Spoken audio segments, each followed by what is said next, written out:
Welcome to Trust Law, an introductory guide for support staff. And my name's Julie Bell.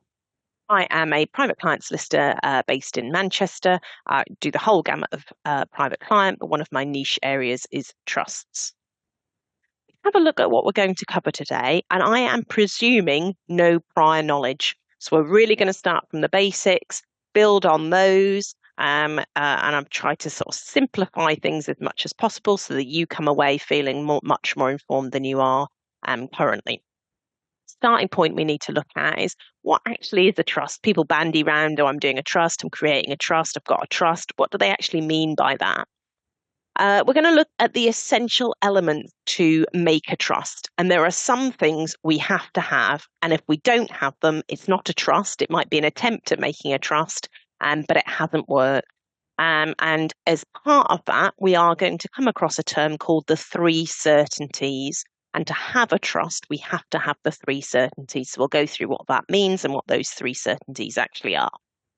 And there are also certain formal requirements that we have to have to make a trust. And those requirements depend on what we're putting in the trust, what type of trust it is, etc.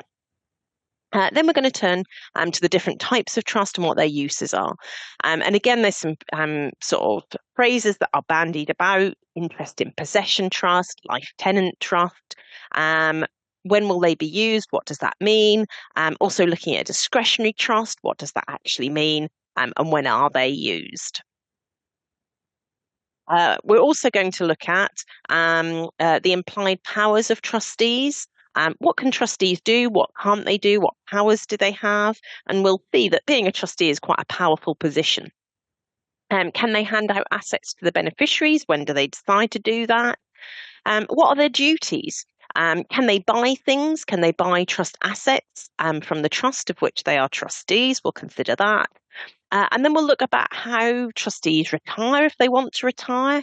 How are they appointed? How do we get new ones on board? And what if we don't like the trustees? Can they be removed?